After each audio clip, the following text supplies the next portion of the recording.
Wooper Community Day is coming up very soon. This Community Day is set for November 5th from 2 PM to 5 PM. There'll be bonuses for XL candy and double catch candy, also a quarter hatch distance for eggs. Trading costs are reduced by 50%, and lure modules and incest will last for 3 hours. So here are some tips on how to maximize your time. If you only have one incubator, this is a great event for you. With the quarter egg hatch distance, you could easily hatch 12km eggs, since the quarter hatch distance can really reduce the time it takes to open 10k or 12k eggs. Even 7k eggs, it'd make a noticeable difference. If you're low on incubators, this is actually a pretty good event. And for those who don't know, the Team Rocket 12k eggs are actually a great way to farm Stardust. So there's quite a few ways to optimize this Community Day. If you plan on incubating a lot of eggs, make sure to do it during the time of the Community Day. Now there's multiple mega levels, and this was a new addition when I came back. You can increase your mega level from 1 to 3. With more bonuses, the higher it goes up. And once you evolve it once, the Pokemon can evolve for free after about a week of cooldown for level 1, and the time gets reduced as its mega level increases. You can mega evolve Swampert or Steelix to get the bonus candies from their mega evolve forms, or a Groudon. Alternatively, you can also evolve a poison type or a water type, but since Paldean Wooper and regular Wooper are different types, you won't get bonus candies for both. So some alternatives would be Mega Blastoise, Mega Beedrill, Mega Slowpoke, Mega Gyarados.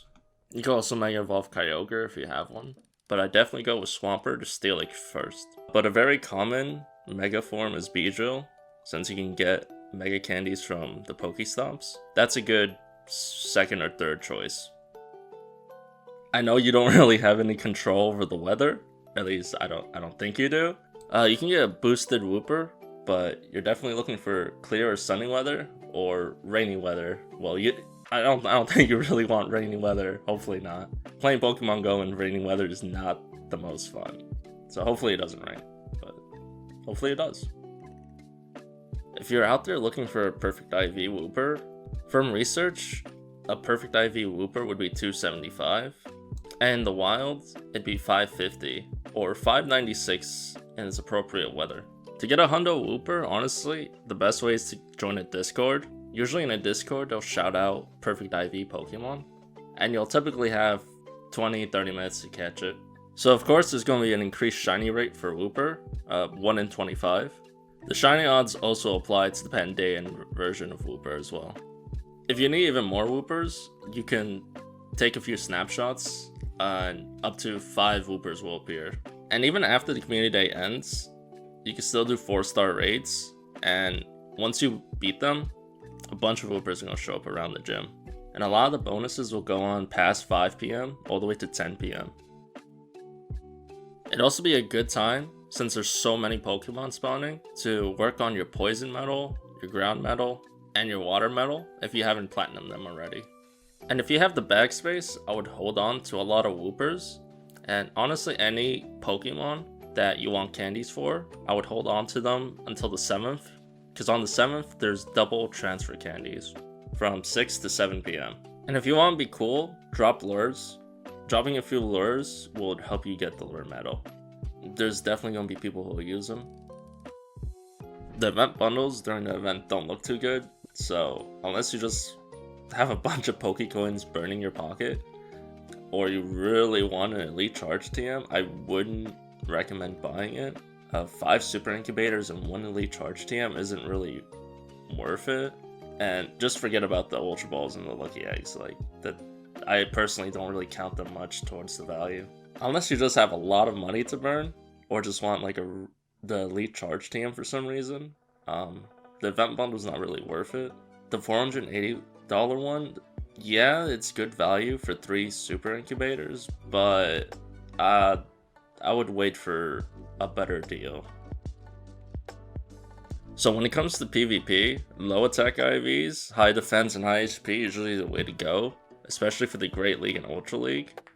0 attack, 15 defense, and 14 stamina is the way to go. But for the Ultra League and above, perfect stats are probably where it's at.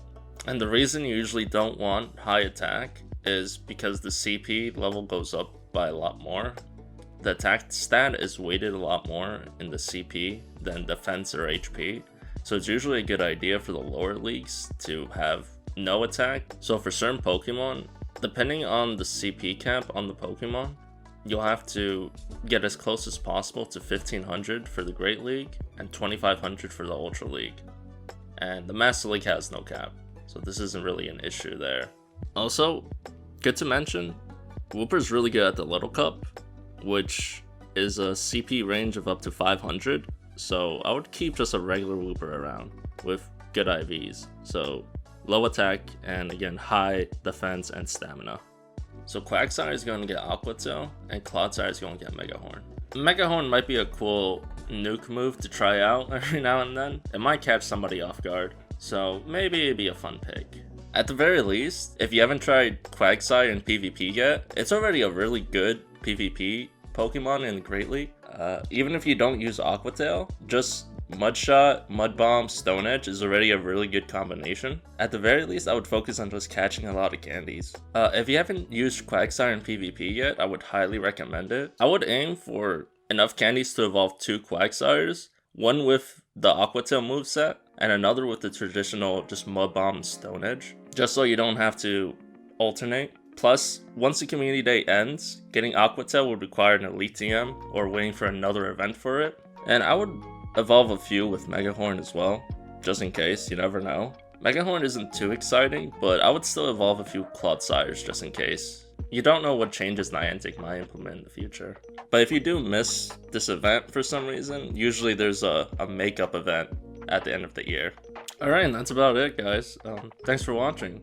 Feel free to subscribe.